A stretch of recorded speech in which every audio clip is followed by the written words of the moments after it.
suavemente suas vozes, uma parte declamando e outra cantando um hino de devoção a ele que ali estava, tudo tão belo e tão sagrado que primeiramente ficamos em silêncio. Mas depois nós também aprendemos suas palavras e cantamos, ou declamamos com eles, já que, evidentemente, era esse o propósito deles ao virem até nós. Enquanto cantávamos, elevou-se entre nós e a montanha uma neblina de matiz azulado que tinha um efeito muito curioso. Parecia agir como uma lente telescópica, trazendo a visão dele para mais perto, até que pudemos ver a expressão de sua face. Aquilo agia assim também nas formas daqueles que ficaram bem abaixo dele.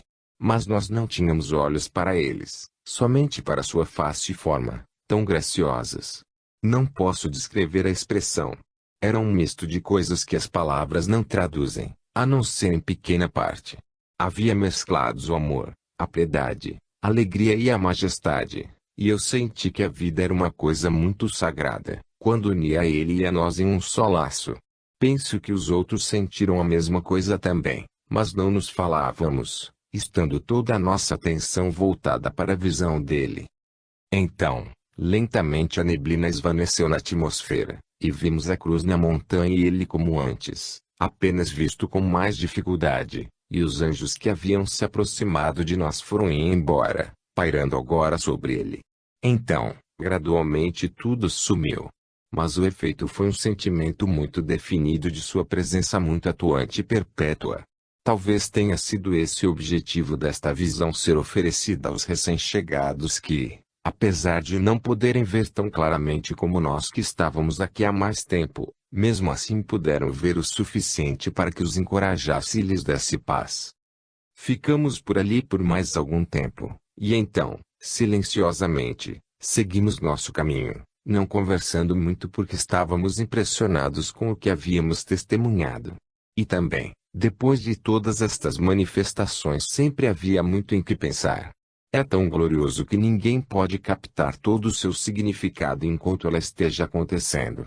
Deve-se pensar sobre ela gradualmente, e conversamos entre nós sobre tudo, cada um dando suas impressões, e agrupando todas, descobrimos que uma revelação havia sido feita, sobre algo que não entendíamos muito bem. Naquele momento o que mais parecia haver-nos impressionado foi o poder que ele tinha de falar a nós silenciosamente. Não pronunciara uma só palavra, mas nos pareceu estarmos ouvindo sua voz conversando conosco a cada movimento que fizesse, e entendemos muito bem o que a voz dizia, apesar de que realmente nada falara. Isso é tudo que lhe posso contar por agora. Portanto, adeus, querido filho, e possa você ver, como realmente verá, um dia, o que nosso Senhor tem guardado para aqueles que o amam. Segunda, 29 de setembro de 1913. A ideia de ver as coisas do ponto de vista de uma esfera mais elevada que a sua, é para que se dê o verdadeiro valor quando se lê o que acabamos de escrever. De outra forma, você estará sempre enganado pela aparência de incongruência na associação das ideias que temos lhe passado. A nós é perfeitamente normal unir a chegada de Nosso Senhor com um outro evento da formação daquela ponte que é a expansão da grande região do precipício. O que lá é visto concretamente, isto é, claro, concretamente para nós aqui, é apenas um fenômeno do mesmo poder invisível pelo qual o Senhor e suas legiões angélicas cobriram a abóbada celeste entre a esfera na qual agora nos movemos e aquelas de onde vieram eles. Você compreenderá que aquela manifestação foi, para nós, muito mais que uma materialização para vocês. Foi a ligação entre dois estados do reino do Pai pela união no espaço através das vibrações mais elevadas do que as que podemos usar nestas esferas mais baixas. Como tudo acontece, nós apenas podemos imaginar, mas, ao passarmos de sua esfera terrestre para esta, a conexão entre esta e a próxima não parece estranha. Desejamos que você pudesse ser melhor esclarecido ao observar algumas das maravilhas de nosso plano, pois então tudo lhe pareceria mais natural, tanto em sua jornada na Terra, quanto também quando vier para cá e nada soar estranho em sua mente. A primeira coisa que veria é que a Terra é o embrião do céu, e que o céu é apenas a Terra purgada e aperfeiçoada, e em seguida veria que as razões são bem óbvias. Para ajudá-lo neste assunto, Portanto, tentaremos contar-lhe de um sistema que temos aqui para separar e discernir entre as coisas que importam e as de menor importância. Quando estamos com alguma dúvida, e falo apenas de nosso círculo imediato, vamos ao topo de algum edifício, ou montanha, ou algum lugar elevado de onde possamos avistar as terras distantes que nos cercam. Então, expomos nossas dificuldades, e quando acabamos de completar o raciocínio, ficamos em silêncio por um tempo, esforçando-nos por retratar tudo dentro de nós, da forma como as coisas são. Depois de algum tempo começamos a ver e ouvir algum lugar mais alto que o nosso, e vemos que as coisas importantes são as que nos mostram, pela visão e audição, que ainda persistem naquele plano mais elevado, naquelas esferas mais altas. Mas não ouvimos ou vemos as coisas que não importam tanto, e é desta forma conseguimos separar uma categoria de outra. Parece tudo certo, querida, mas poderia dar-me um caso mais específico, a fim de exemplificar? Penso que sim. Tivemos que lidar com uma dúvida, e não sabíamos como agir da melhor forma. Foi sobre uma mulher que estava aqui por um bom tempo e não parecia capaz de progredir muito. Não era má pessoa, mas parecia ser insegura a respeito de si mesma e de todos os que a cercavam. Sua principal dúvida era sobre os anjos, se eles eram todos de luz e bondade, ou se alguns eram de um estado angelical e outros da escuridão. Por algum tempo não conseguimos ver o porquê disto estar perturbando-a tanto, já que tudo por aqui parecia ser amoroso e brilhante. Mas descobrimos que ela tinha alguns parentes que haviam vindo para cá antes dela, e a quem ela não via e não conseguia encontrar seu paradeiro. Quando descobrimos o principal problema dela, discutimos entre nós e fomos ao topo da colina, colocando nosso desejo de ajudá-la e pedindo que nos fosse mostrada a melhor maneira. Uma coisa memorável aconteceu, tão inesperada quanto útil. Quando ficamos ajoelhados ali, todo o topo da colina pareceu tornar-se transparente e, enquanto estávamos ajoelhados, com as cabeças inclinadas, enxergamos diretamente através dela, e uma parte das regiões abaixo foi trazida a nós muito nitidamente. A cena que vimos e todos nós a vimos, portanto não poderia ser ilusão, era numa planície obscura, árida e nua, e, encostado numa rocha, estava um homem de alta estatura. Diante dele, ajoelhada no chão, com as faces cobertas pelas mãos, havia uma outra pessoa. Era um homem, e parecia estar implorando algo ao outro, que continuava ali, com aparência de estar em dúvida. Então, finalmente, no impulso súbito, ele se abaixou e levantou em suas costas aquele que estava ajoelhado e o conduziu pela planície, em direção ao horizonte onde refulgia a luz pálida do crepúsculo. Ele andou uma longa jornada com aquela carga e então, quando chegaram a um lugar onde a luz era mais forte, ele o largou e apontou um caminho a ele. Então vimos que este agradeceu muito e muito, então voltou-se e correu rumo à luz. Nós o seguimos com nossos olhos, e então vimos que lhe havia sido apontado o caminho da ponte, da qual já lhe falei, na extremidade que está no outro lado do precipício. Ainda não entendíamos porque esta visão estava sendo mostrada a nós, e continuamos seguindo o homem até que ele alcançou o enorme prédio que está no começo da ponte, não para guardá-la, mas para auxiliar os que chegam até ali, necessitando de descanso e ajuda. Vimos que o homem havia sido observado pelo guardião, pois um facho de luz sinalizou aos que estavam embaixo, mostrando ao guardião seguinte, ao longo da ponte. E então a colina reassumiu seu aspecto normal de novo, e nada mais foi visto por nós. Estávamos perplexos, mais que antes, e estávamos descendo a colina quando Nossa Senhora Diretora veio ao nosso encontro, e em sua companhia estava alguém que parecia um alto servidor de alguma parte de nossa esfera, mas que não havíamos conhecido ainda. Ela disse que ele veio para nos explicar a instrução que acabáramos de receber. Aquele homem menor era o marido da mulher a quem estávamos tentando ajudar, e deveríamos dizer a ela que fosse até a ponte pois lhe seria dado alojamento ali, onde então poderia esperar até que seu querido chegasse. O homem mais alto que vimos era o que a mulher chamou de anjo das trevas, já que ele era um dos mais poderosos espíritos nos planos trevosos. Mas, conforme observamos, ele era capaz de uma boa ação. Por que, então, perguntamos, ele ainda estava nas regiões de trevas? O servidor sorriu e respondeu, meus queridos amigos, o reino de Deus nosso Pai é um lugar muito mais maravilhoso do que podem imaginar. Vocês jamais se defrontaram ainda com um reino ou esfera que fosse completo por si mesmo, independente e separado dos demais. Nem há nenhum assim. Aquele anjo trevoso mescla, em si, muitas esferas de conhecimento, bondade e maldade. Ele permanece onde está, primeiro por causa da maldade remanescente nele, que o incapacita para as regiões de luz. Ele permanece ali também porque ele poderia progredir se quisesse, mas mesmo assim ele não o deseja por enquanto, em parte por causa de sua obstinação, e parte porque ele ainda odeia a luz, e acha que os que partem para a horrível montanha são loucos, pois a dor e as agonias são mais intensas ali, em razão do contraste com o que vê entre a luz e a escuridão. Então ele fica, e há multidões como ele, a quem uma espécie de desespero embrutecedor e estonteante impede de seguirem adiante. Também em suas horas de raiva e loucura, ele é cruel.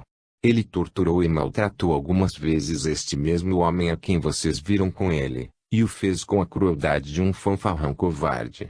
Mas, como viram, isto foi superado e quando um homem implorou nesta última vez, alguma corda sensível no coração do outro vibrou um pouquinho só, e, no impulso, temendo uma reversão em suas intenções, liberou sua vítima que desejou empreender a jornada, e apontou-lhe o caminho, sem dúvida pensando em seu coração no quanto ele era estúpido e contudo, talvez, um estúpido mais inteligente que ele, afinal de contas. Isso era novidade para nós.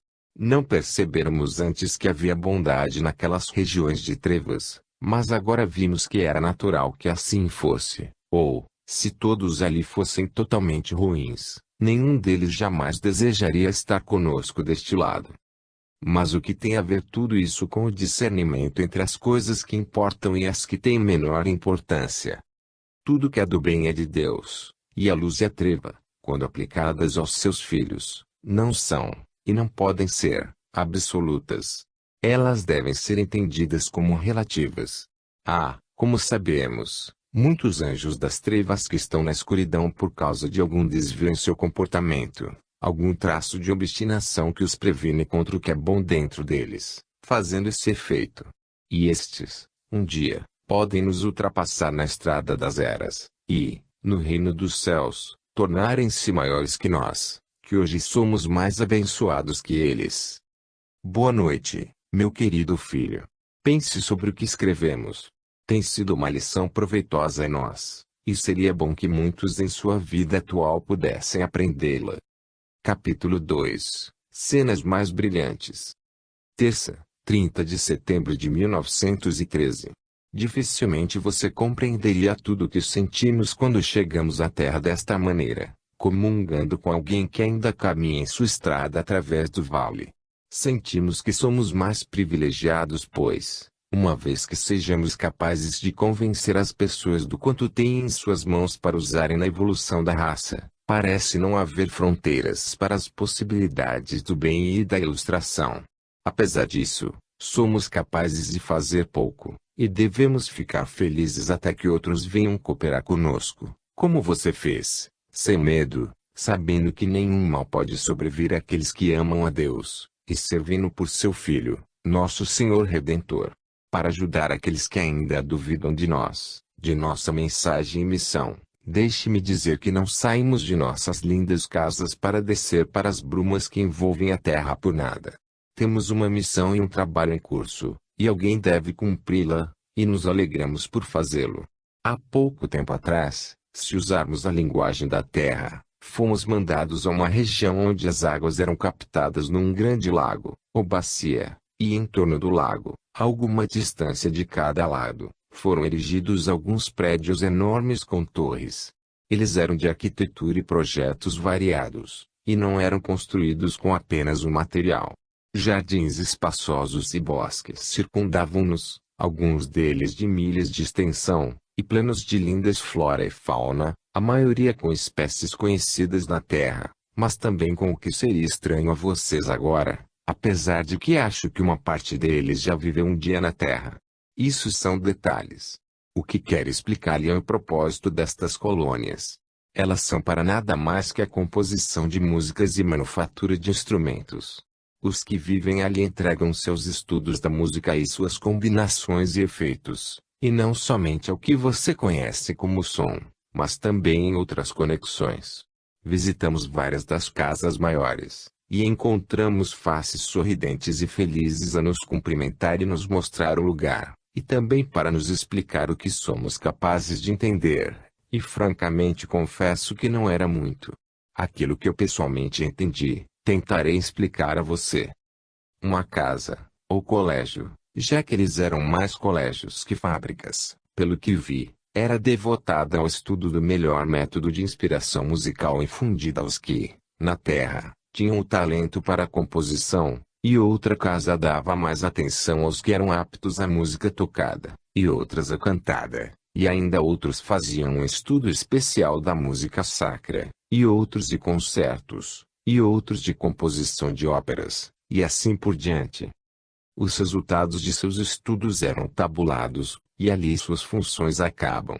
Estes resultados são estudados de novo por outra classe, que considerará o melhor método de comunicá-los aos compositores musicais em geral, e então outro corpo fará o real trabalho da transmissão, através do véu, para a esfera da Terra. Aqui são apontados a eles os objetivos de seus esforços, isto é, os que provam estar mais prontos para corresponderem à sua inspiração. Estes foram cuidadosamente selecionados por outros que são treinados para esta seleção.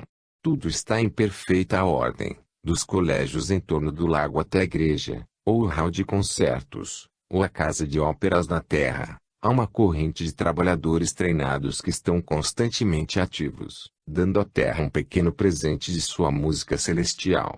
E é assim que todas as suas melhores músicas chegam até vocês. Sim, você está bem certo. Muito de suas músicas não é nosso, e muito é alterado em sua passagem.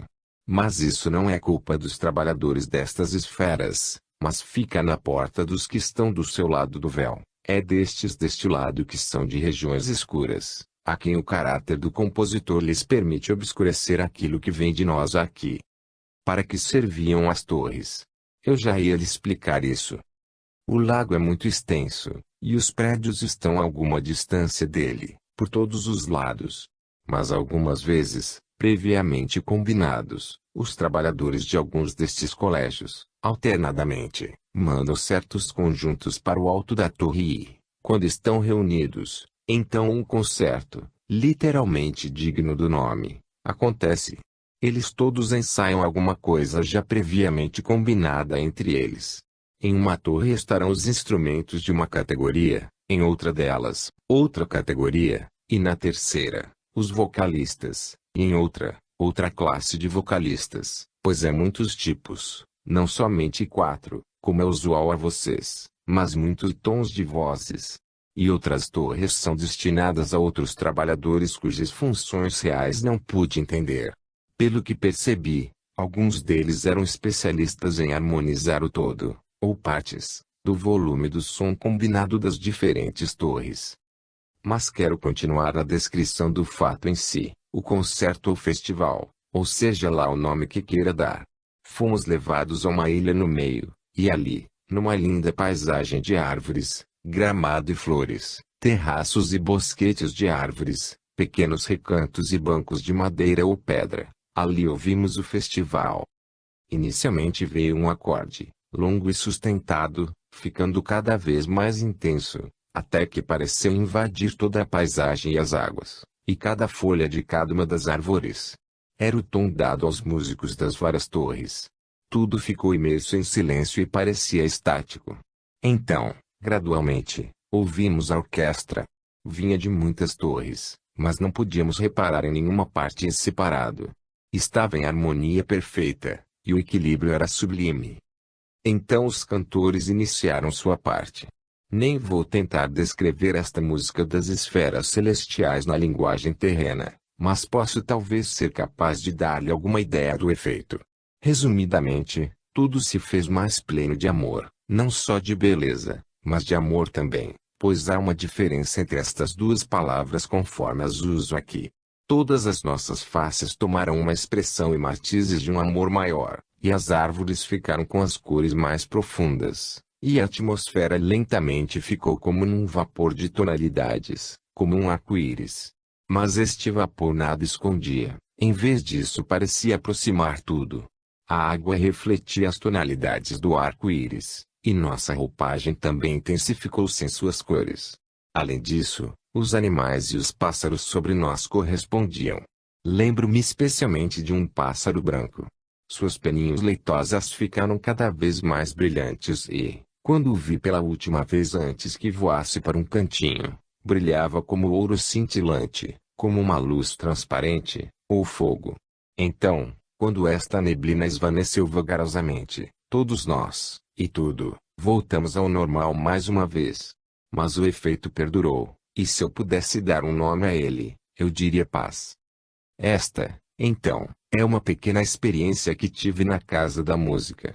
Aquilo que ouvimos será novamente discutido de novo, e de novo, por conselhos de pessoas experientes, um pouquinho alterado aqui, um pouquinho alterado ali, e então será dado um uso àquela peça, talvez em algum recital de ação de graças por aqui, ou alguma recepção de espíritos chegados da vida terrestre, ou alguma outra função.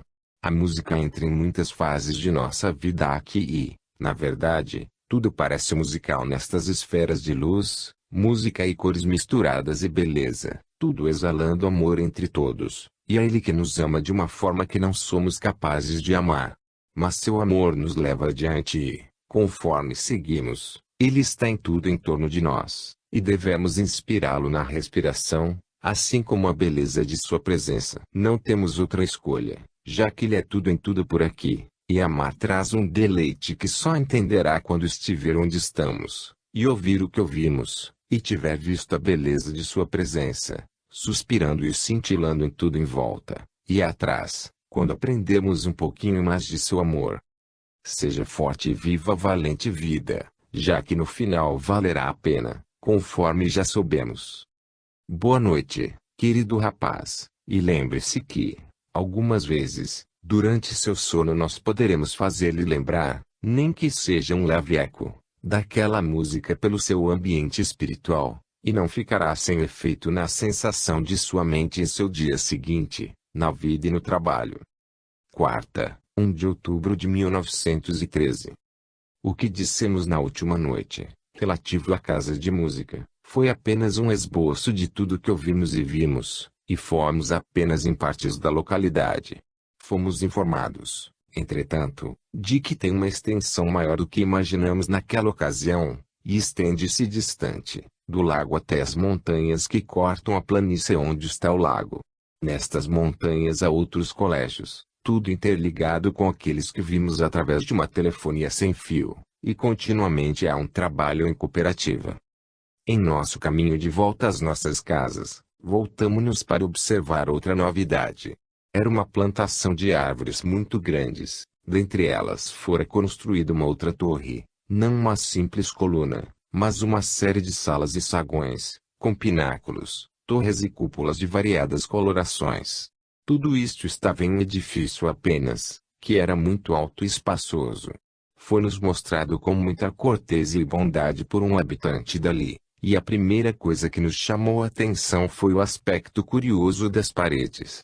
O que havia do lado de fora que parecia opaco, do lado de dentro era translúcido e, conforme andamos de aposento a aposento, de saguão em saguão, percebemos que a luz que havia em cada um era levemente diferente no matiz do interior, não de uma cor diferente, já que a variação não era tão marcante, porém apenas uma suave nuance mais profunda ou mais iluminada. Na maior parte dos compartimentos menores, a luz era de um matiz definido e delicado, mas de vez em quando, depois de passarmos por um conjunto completo de compartimentos, chegávamos a um enorme saguão e, nele, as colorações das salas em torno agregavam-se ali. Não estou certa se sou exatamente correta ao dizer que todos aqueles laboratórios menores apenas emanavam uma coloração, mas conto-lhe tão próximo quanto possível do que me lembro. Foi tanta coisa que vimos que é difícil separar em detalhes, e foi a minha primeira visita. Por isso não me permito nada mais que uma real descrição do plano geral.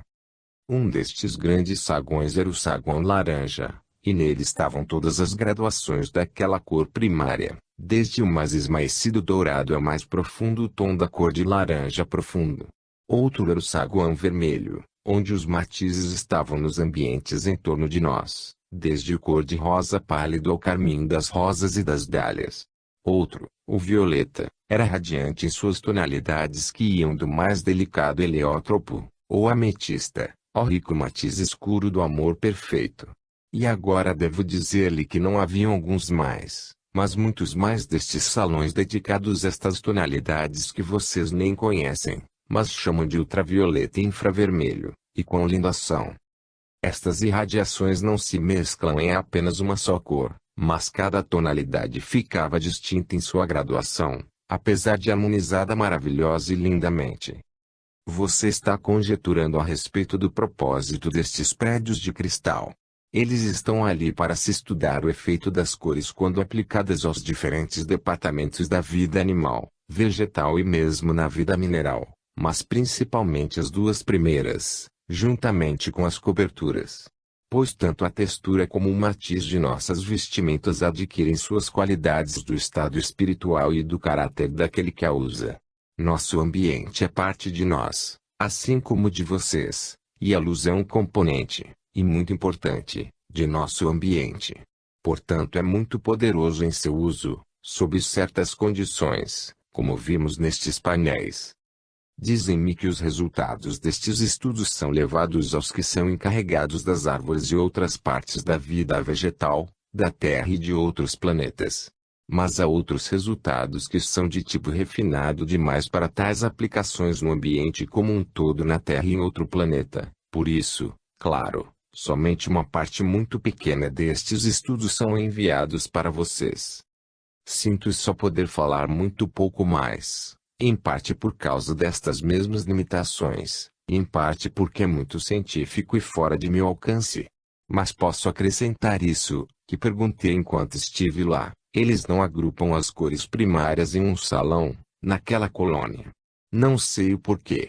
Pode ser, como pensam alguns amigos meus, que entendem destes assuntos mais que eu, que a força gerada por tal combinação seria coletivamente tremenda demais para aquele prédio e requereria uma construção especial, e esta, provavelmente, em alguma montanha distante, se fosse possível, disseram-me eles. Pois nenhuma vegetação cresceria no raio de uma longa distância dali. Disseram ainda que eles duvidavam que pessoas do grau em que nos encontramos pudessem controlar com segurança as forças que seriam geradas deste modo. Eles acham que para isso é necessário que sejam pessoas de grau e hierarquia mais elevados.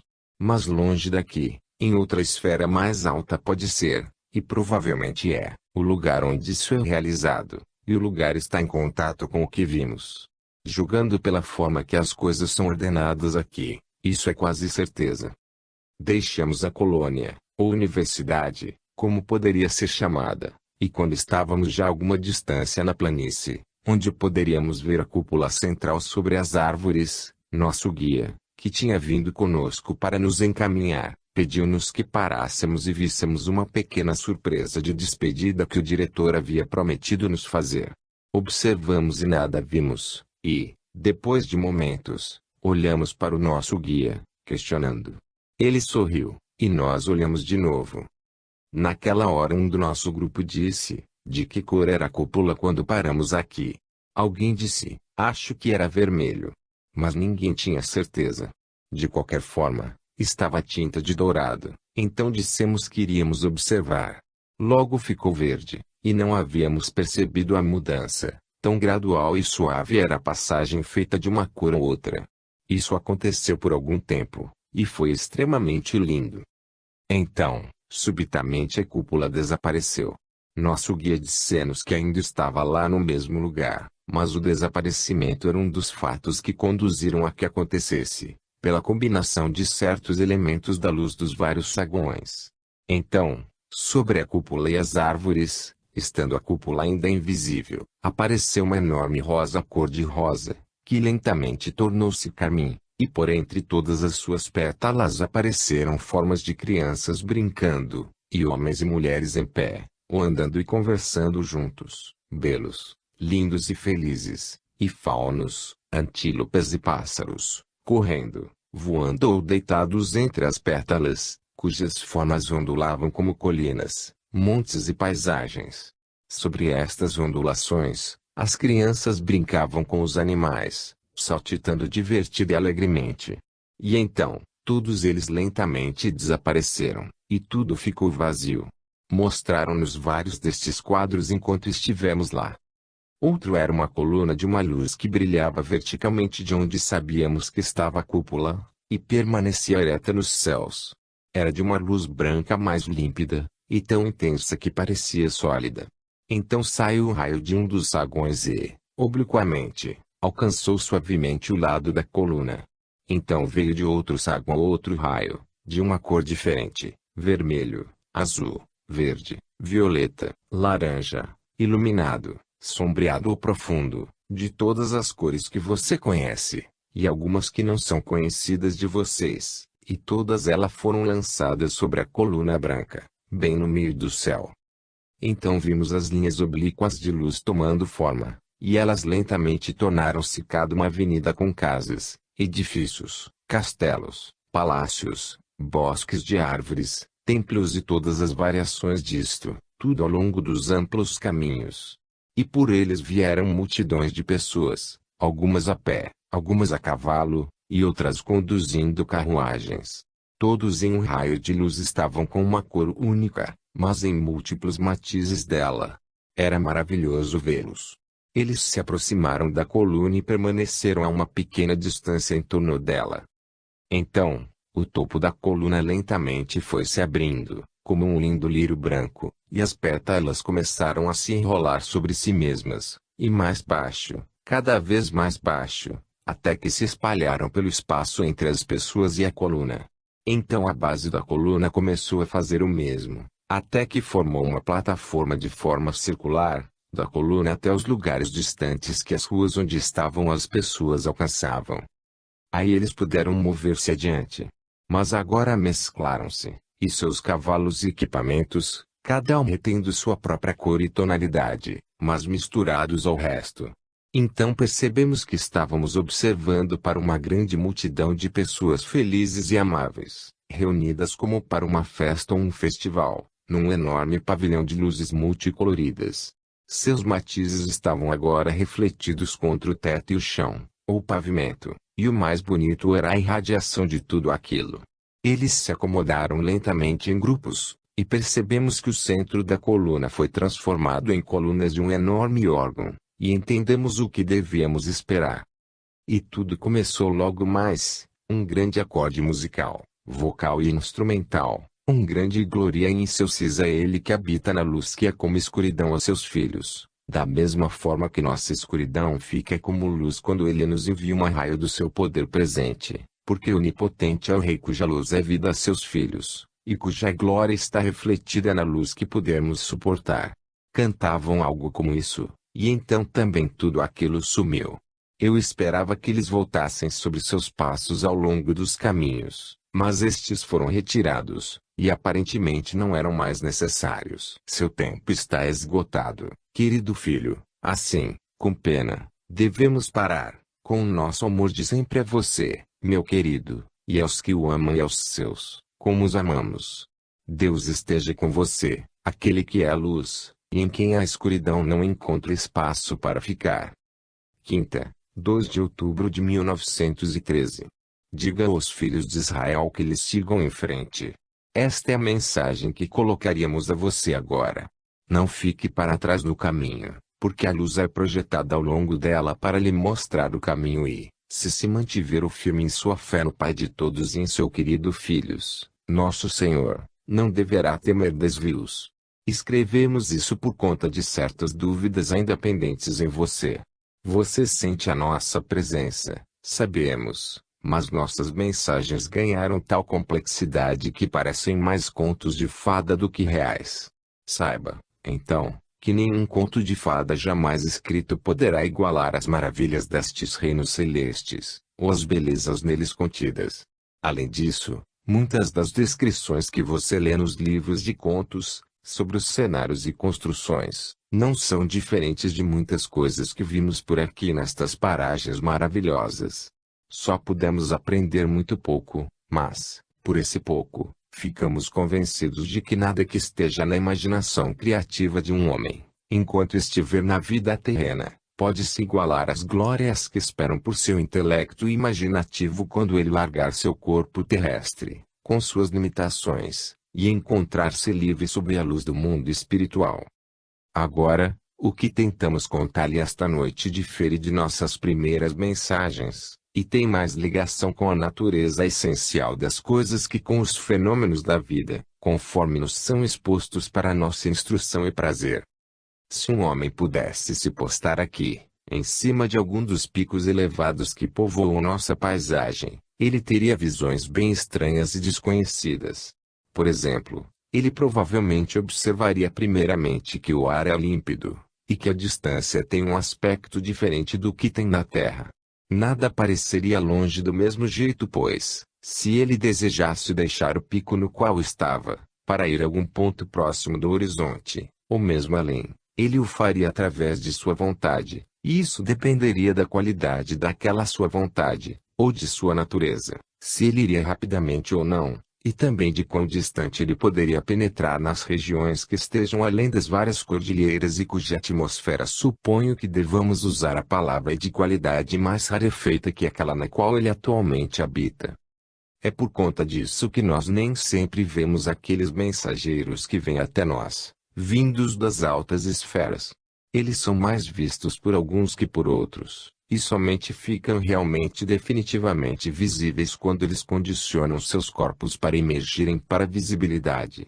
Agora, se andarmos bastante na direção deles, isto é, na direção de suas casas, sentiremos uma exaustão que nos desgasta ao penetrarmos muito, apesar de que alguns podem ir mais adiante que outros. Agora, estando naquele pico, o observador perceberia que o firmamento não é exatamente opaco à visão, mas com uma certa espécie de luz, porém luz de uma qualidade que se intensifica conforme a distância da superfície da paisagem aumenta. Alguns conseguem ver mais longe que os outros para dentro desta luz, e veem ali seres e cenas acontecendo que outros menos evoluídos não conseguem. Também ele veria, em torno dele, habitações e edifícios de espécies variadas, alguns dos quais descrevi. Mas, para ele, esses prédios não são meramente casas, ou locais de trabalho, ou colégios. Em cada estrutura ele perceberia nem tanto o caráter dela, mas o caráter dos que a construíram e dos que ali habitam. São permanentes, mas não com a permanência cansativa da terra. Podem ser reformados, modificados e adaptados, em suas cores, forma e material, conforme as necessidades requererem. Elas não precisam ser demolidas para então o material poder ser usado na reconstrução. Lida-se com o material enquanto o edifício está em pé. O tempo não faz efeito em nossas construções. Elas não ficam decrépitas ou decaídas. A sua durabilidade depende simplesmente das vontades de seus donos e, portanto, tanto quanto eles desejem, o prédio ficará em pé, e será alterado conforme sua vontade. Outra coisa que notaríamos seria bandos de aves vindos de longa distância, e indo, com precisão perfeita, a algum lugar particular. Há pássaros mensageiros treinados na terra, mas não como esses são treinados. Em primeiro lugar, eles jamais são mortos ou atacados, eles não têm medo de nós. Estes pássaros são um dos meios que usamos para enviarmos mensagens de uma colônia a outra. Eles não são realmente necessários, já que temos meios mais rápidos e mais adequados de comunicação. Usamos-los mais como uma bela forma de enfeite, da mesma forma que usamos cores e ornamentos a fim de nos embelezarmos algumas vezes. Estes pássaros estão sempre voando, e são criaturas queridas e amáveis. Parecem saber qual é a sua obrigação, e amam fazer isso. Por aqui há uma lenda que diz que uma vez uma destes pássaros, em sua ânsia de sobrepujar seus companheiros, ultrapassou os outros e se projetou na esfera terrestre.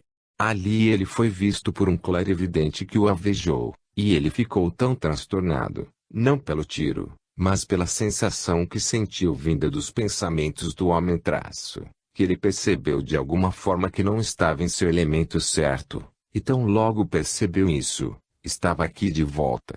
O que ele sentiu, vindo do cérebro do homem, foi a resolução e o desejo de matar ele, apesar de saber que isso era sinistro. Quando tentou contar aos seus amigos pássaros, perdeu seu tempo, porque nada disso é conhecido por aqui, e ele não conseguiu descrever, da mesma forma que uma ave deste reino não poderia descrever sua vida a uma ave da terra. Por isso outras aves disseram que, se ele tinha uma história a contar e não conseguia, que voltasse e encontrasse o homem e perguntasse a ele qual a palavra ele poderia usar. Ele assim fez, e o homem, que era fazendeiro, disse que torta de pombo seria a melhor palavra para descrever a ideia dele. O pássaro retornou e, como eles não puderam traduzir a palavra em sua linguagem, ou tirar qualquer significado daquilo, deram uma solução para quando alguém desejasse visitar a Terra no futuro, deveria colocar-se em guarda até perguntar se estava em sua esfera ou não. A moral dessa história é, mantenha-se em sua própria tarefa, a qual você compreenderá e onde você será entendido por aqueles que também são servos, companheiros seus de trabalho, e não almeje lançar-se demais à frente de onde tem certeza que é seu chão, ou atmosfera, ou, pensado a que está seguindo em frente, você pode se encontrar num plano que está abaixo daquele de onde você saiu e onde os seres mais elevados dali são menos evoluídos, de várias formas, que o mais baixo de seu próprio plano, e muito piores como companhia. Bem, esta é uma pequena história, como um pequeno interlúdio, e servirá para mostrar-lhe que podemos rir aqui, e ser sabiamente tolos, e tolamente sábios às vezes, e que não somos muito maduros em algumas coisas desde que deixamos a terra e viemos para cá. Até logo, querido, mantenha seu coração feliz. Sexta, 3 de outubro de 1913. Quando você estiver com qualquer dúvida sobre a veracidade da comunicação espiritual, pense nas mensagens que já recebeu e verá que em tudo que escrevemos, nós mantivemos nelas um propósito bem claro. É o propósito de que podemos ajudá-lo, e através de você, a outros também, a entender como tudo é natural por aqui, se não maravilhoso. Algumas vezes, quando olhamos para trás, para nossas vidas na Terra, sentimos um desejo de fazer mais clara a estrada dos que ainda estão aí, e mais brilhante do que foi a nossa, quanto aos nossos pensamentos em direção à vida futura. Nada entendíamos, e assim viemos com uma incerteza sobre o que nos aguardava. Muitos, pelo que sabemos, dizem que isso é bom, mas, conforme vemos as coisas de nosso atual ponto de vista, não podemos concordar que a incerteza seja boa quando uma meta definitiva deve ser atingida. Segurança, por outro lado, dá decisão e conduz ações corajosas, e se a nós foi permitido infundir, aos peregrinos da terra, a certeza da vida e do brilho daqui para aqueles que lutam bem a boa luta, estaremos amplamente contemplados pelas nossas jornadas até aqui, vindos de nossas próprias casas cintilantes em luz. Agora vejamos se podemos passar-lhe umas poucas palavras sobre as condições que encontramos quando chegamos aqui. As condições, quero dizer, daqueles que chegam aqui pela primeira vez. Eles não estão num grau igual de evolução espiritual, claro, e portanto requerem tratamento diferenciado. Muitos, como você sabe, não percebem por algum tempo o fato de estarem mortos, como vocês chamariam, porque encontram-se vivos e com um corpo. E suas vagas noções anteriores do estado de após-morte não são, por isso, descartadas totalmente. A primeira coisa a ser feita com eles, então, é ajudá-los a perceberem o fato de que não estão mais na vida terrena e, para isso, empregamos vários métodos. Um deles é perguntar-lhes se lembram de algum amigo ou parente, e, quando respondem que sim, mas que estes estão mortos, tentamos este encontro para que vejam aquele espírito em particular que, aparecendo vivo, convenceria o duvidoso de que ele realmente passou para o lado de cá. Mas não é sempre esse o caso, pois as ilusões cravadas são obstinadas. Assim tentamos outro método. Nós o levamos a alguma localidade da Terra que lhe é familiar, e mostramos a ele aqueles que ele deixou para trás e a diferença de estado entre ele e os seus. Se isso falhar, fazemos-lo reviver as últimas experiências passadas antes da passagem para cá, e lentamente o levamos ao momento em que ele se sentiu sonolento, e tentamos unir esse momento com seu despertar por aqui. Todas estas tentativas frequentemente falham mais frequentemente que você imagina, já que o caráter é moldado ano após ano, e as ideias que concorrem para esta construção tornam-se firmemente imbuídas em seu caráter. Também temos que ser muito cuidadosos para não sobrecarregá-lo, pois retardaria a sua instrução. Algumas vezes, entretanto, no caso dos que são mais esclarecidos, estes percebem imediatamente que passaram para o mundo espiritual, e então nosso trabalho fica fácil. Uma vez fomos enviados para uma grande cidade onde deveríamos encontrar outros socorristas no hospital, a fim de receber o espírito de uma mulher que estava chegando. Estes outros estiveram observando-a durante sua doença, e deviam ajudá-la a sair e ter conosco. Encontramos muitos amigos em torno de sua cama na enfermaria, e eles estavam com rostos que expressavam desgosto, como se algum desastre estivesse por acontecer à sua amiga doente. Parecia tão estranho, já que ela era uma boa mulher, e estava por ser conduzida para a luz, saída de uma vida de labuta e tristezas, e, ultimamente, de muito sofrimento na carne. Ela se sentiu sonolenta, e o cordão vital foi cortado por nossos atentos amigos, e então, suavemente, eles acordaram e ela abriu os olhos e sorriu muito docemente para a face bondosa que estava inclinada sobre ela. Ficou ali, muito feliz e contente, até que começou a pensar no porquê destes rostos estranhos ela estarem em torno dela, no lugar das enfermeiras e amigos que ela ultimamente estava vendo. Perguntou onde estava aí, quando lhe foi dito, um olhar assustado e temeroso cobriu sua face. E ela pediu se poderia ver os amigos que deixara. Isto lhe foi permitido, e ela os viu através do véu e balançou tristemente a cabeça. Se eles pudessem saber, disse ela, quão livre da dor estou agora, e confortável. Não poderiam dizer a eles? Tentamos fazer isso, mas apenas um deles nos ouviu, penso eu, e apenas imperfeitamente, e logo afastou a ideia como se fora imaginação. Nós a levamos daquele lugar, e, depois de ela ter adquirido forças, foi levada a uma escola infantil onde seu filhinho estava aí. Quando ela o viu, sua alegria foi grande demais para ser colocada em palavras. Ele havia passado para cá alguns anos antes, e foi posto nesta escola onde vivia desde então. Então, a criança passou a ser o instrutor de sua mãe, e esta cena era digna de ser vista. Ele a levou pela escola e pelos campos, e mostrou-lhe os diferentes lugares e seus colegas de escola, e, todo o tempo, sua face brilhava de alegria, assim como a da mãe. Nós a deixamos por um pouco, e então, quando retornamos, encontramos aqueles dois sentados num bosque, e ela estava contando a ele sobre os que havia deixado para trás, e ele estava dizendo a ela sobre os que vieram para cá antes, e a quem ele encontrara, e de sua vida na escola, e fizemos muito para tirá-la de lá, prometendo-lhe que retornaria logo e sempre, para rever seu menino. Este é um dos melhores casos, e há muitos outros iguais, mas outros são bem diferentes. Enquanto esperávamos pela mãezinha que conversava com seu filho, passeamos pelo local e vimos as várias formas de se ensinar a crianças. Uma, em especial, chamou minha atenção. Era um enorme globo de vidro, de 6 ou 7 pés de diâmetro, mais ou menos. Ficava no cruzamento de dois caminhos, e os refletia. Mas, à medida que você olhava dentro dele, podia ver não somente as flores, árvores e plantas que ali cresciam, mas também as diferentes ordens das quais derivaram em tempos passados.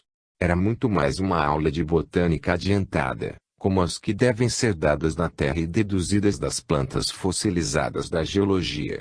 Mas aqui víamos as mesmas plantas vivas e crescendo, e todas as espécies vindas delas, do mesmo ramo original até o atual representante da mesma família.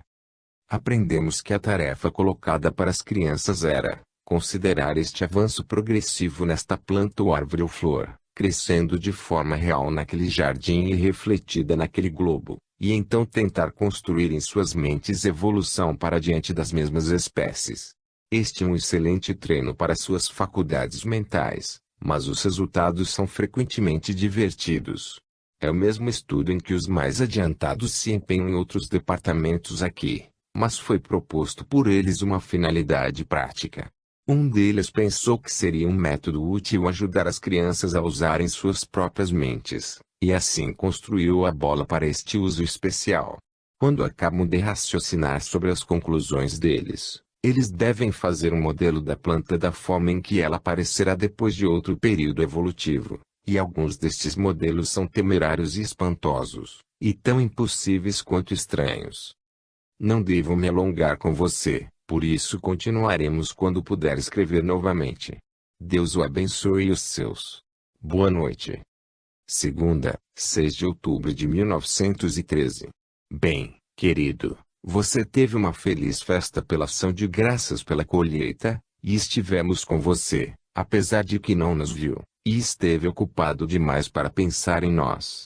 Amamos vir e estar com seus companheiros de culto ainda encanados, e também darmos o que podemos de ajuda em seus cultos.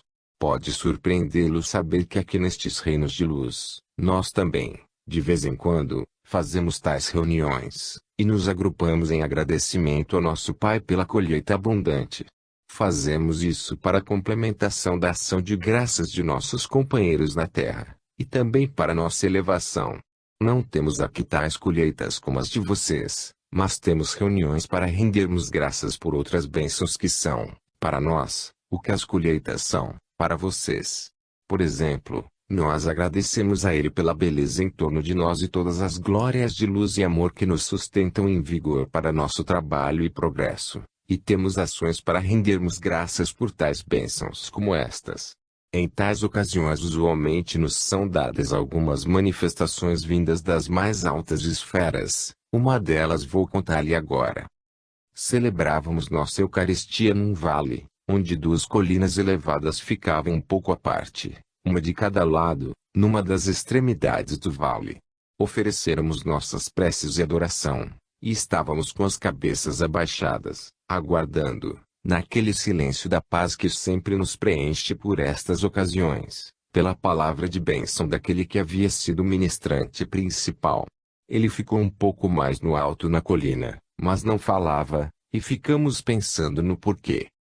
Depois de instantes, todos nós elevamos nossas cabeças lentamente, como se alguém consentisse e nos impelisse através de uma voz interior, e vimos que a colina na qual ele estava foi coberta com uma luz dourada que parecia repousar sobre ela como um véu. Isto logo se encolheu e se concentrou em torno da forma do pastor, que estava ali, parecendo alheio a tudo em torno dele. Então, pareceu voltar a si novamente e, saindo da nuvem, andou em direção a nós, dizendo-nos que deveríamos esperar um pouquinho até que pudéssemos ver um plano mais alto, de onde certos anjos de lá desceram e estavam presentes. Assim, esperamos, felizes, já que aprendemos que quando tais ordenanças nos são dadas, tudo será justificado. A nuvem então se elevou e espalhou-se sobre o vale, cada vez mais distante, até que cobriu todo o céu sobre nós, e então gradualmente desceu e nos envolveu, e estávamos num mar de luz muito mais brilhante que a luz de nossa própria esfera. Não ofuscava nossos olhos, já que era suave e doce. Aos poucos pudemos ver mais, por causa dela, e então tivemos a visão preparada para nós. As duas colinas no final do vale brilharam como fogo, e cada uma era lateral ou os braços de um trono, e sobre este trono, todas as cores do arco-íris estavam ali, iridescentes, parecendo bastante com a cena que você leu no livro de Isaías e no livro das Revelações. Mas nós não vimos aquele que estava no trono, pelo menos não na forma de um corpo. O que nós vimos foi a manifestação dele em sua paternidade. No terraço, que agora era o centro do trono, vimos uma enorme falange de anjos, todos reverentes em adoração a um berço. No berço vimos uma criança que lhes sorria, e finalmente ergueu os braços em direção ao espaço aberto sobre ele, onde uma luz parecia descer de cima. Então, um globo desceu de lá para suas mãos, e ele se ergueu e o segurou com a mão esquerda. Parecia vivo com o brilho da vida, e cintilava, e brilhava, e ficou mais e mais iluminado, até que mal podíamos perceber nada mais a não ser a bola e a criança que a segurava, cujo corpo parecia irradiar de si sua luz vívida. Então ele a tomou em suas duas mãos e abriu em duas metades, e levantou-as, mostrando para nós os círculos abertos. Um estava pleno de radiação rosa, e o outro de azul.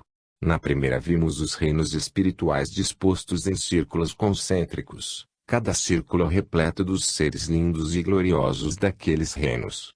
Mas os círculos externos não eram tão brilhantes quanto os mais internos, apesar de ali podermos ver mais claramente seus habitantes, porque estavam mais próximos de nosso próprio plano que os outros. À medida que nos aproximávamos dos mais internos, a luz tornava-se intensa demais para se ver claramente o que continham. Mas o mais externo reconhecemos como sendo nosso. A outra bola de luz rosa era diferente. Não havia círculos aparentes nele. Mas, mesmo assim, em perfeita ordem, vimos todas as diferentes espécies de vida animal e vegetal, na forma em que se apresentam nos planetas, inclusive na Terra.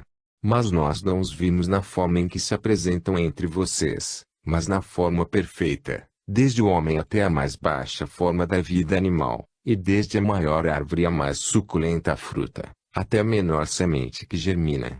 Quando acabamos de ver estas cenas, a criança gentilmente ajuntou as duas metades, os seus gloriosos e a perfeita criação material, e quando ele as agrupou já não era possível ver as marcas da junção, nem dizer qual era uma metade e qual a outra. Mas enquanto observávamos as metades da bola unidas, vimos que ela aumentou e, finalmente, flutuou, saindo das mãos da criança, e elevou-se espaço acima, e ficou lá, pairando, uma linda bola de luz. Então ali, gradualmente apareceu, em pé na esfera, a figura do Cristo que, em sua mão esquerda segurava uma cruz, cuja base repousava no globo e o topo ficava um pouquinho acima de seus ombros. Em sua direita, ele segurava a criança, em cuja testa notamos um círculo dourado usado como um diadema em sua cabeça, e em cima de seu peito uma joia como um grande rubi. Então o globo começou a subir lentamente aos céus, e quanto mais alto subia, mais pequenino se tornava a nossa visão, até que sumiu na distância no espaço acima, entre as duas colinas. Então voltamos à nossa forma antiga, e nos sentamos para pensarmos no que acabáramos de ver, e o significado de tudo. Mas apesar de que alguém parecesse ter um leve relance quanto ao entendimento de tudo, ninguém o esclareceu. Então nos lembramos de nosso ministrante, que primeiramente havia recebido o batismo vindo da nuvem, e, como nos pareceu, em grau mais intenso que para o resto de nós. Nós o encontramos sentado ali naquela rocha, com um cálido sorriso em sua face, como se soubesse viríamos até ele no final, e estava esperando que nos lembrássemos dele. Ele nos convidou a nos sentarmos novamente e, ainda sentado na rocha onde podíamos vê-lo bem, falou-nos sobre a visão. Foi-lhe explicado em seus significados mais óbvios, e estes ele era capaz de nos transmitir, levando-nos a pensar em tudo e trabalhar nossas mentes pelo ensinamento mais profundo e elevado, cada qual com seu grau de elevação atingido. Isso é o que usualmente se faz, percebi, quando ensinamentos nos são dados por este caminho. O hemisfério rosa representava a criação que era inferior à nossa esfera, e o azul nosso plano e os superiores a nós. Mas não havia duas criações, apenas uma. Não havia descontinuidade entre esses dois hemisférios ou qualquer um de seus departamentos. A criança era a representação do começo, progresso e final, o qual não tinha fim, nosso caminho para adiante. O rubi representa o sacrifício, e o diadema a realização, e a ascensão do globo e do Cristo e a criança guiaram nossas aspirações aos reinos que atualmente estão além de nosso alcance. Mas, é claro, havia em tudo muito mais que este mero esboço, e temos que, como já disse, interpretar por nós mesmos. Isto, de acordo com nossos costumes, conseguiremos, e, em futuras reuniões, tiraremos nossas conclusões de vez em quando, e elas serão discutidas. Obrigado. posso fazer-lhe uma pergunta que gostariam que lhes colocasse. Não há necessidade de colocá-la em palavras. Podemos lê-la em sua mente, e sabíamos dela antes que escrevesse. A pombinha que a senhorita viu acima do altar de sua igreja foi uma manifestação, em forma